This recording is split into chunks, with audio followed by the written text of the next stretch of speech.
Governor గారి దగ్గరికి పోయే కార్యక్రమం ఏదైతే ఉందో అందరినీ వాళ్ళు పర్మిషన్ అయితే ఇవ్వలేరు కాబట్టి 40 మందికి మాత్రమే వాళ్ళు పర్మిషన్ ఇచ్చినారు. సో 40 మంది జిల్లా అధ్యక్షులు, ఎమ్మెల్యేలు, ఎంపీలు వీళ్ళే వాటికి సరిపోతుంది.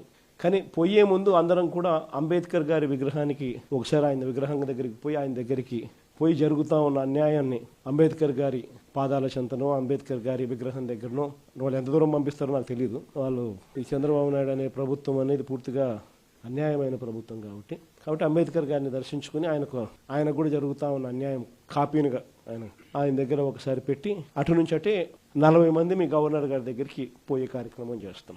సో అక్కడి నుంచి గవర్నర్ దగ్గరికి అనేది పక్కనే ఒక 300 మీటర్లు ఉంటుంది. సో అంబేద్కర్ గారి విగ్రహం దగ్గర వరకు అందరం పోదాము. అక్కడ అంబేద్కర్ గారి విగ్రహం దగ్గర మనం పెట్టే మన విన్నపాన్ని పెట్టే కార్యక్రమం ఏదైతే ఉందో అది కూడా అందరం కలిసి చేద్దాము. దాని తర్వాత ఒక 40 మంది ఎవరికైతే పర్మిషన్ అయితే ఉందో వాళ్ళు నేను మాత్రం అక్కడి నుంచి గవర్నర్ గారి దగ్గరికి పోయే కార్యక్రమం చేస్తాం. సో అటుకి ఆ కార్యక్రమం ఈ ఘట్టం ఇంతవరకు పూర్తవుతుంది. తర్వాత కోర్టులో చేసే యుద్ధం స్టార్ట్ అవుతుంది. ఈ లోపల చంద్రబాబు నాయుడు ఇంకా మనసు మార్చుకోకుండా ఇంకా అడుగులు ముందుకు వేసే కార్యక్రమం చేస్తూ ఉంటే నియోజకవర్గ స్థాయిలోను జిల్లా స్థాయిలోను ప్రొటెస్ట్ కార్యక్రమాల్లో భాగంగా మళ్ళీ మనం ప్రజల మధ్యన నిల్చొని ఉద్యమాలు చేసే కార్యక్రమాలు కూడా కొనసాగుతుంది.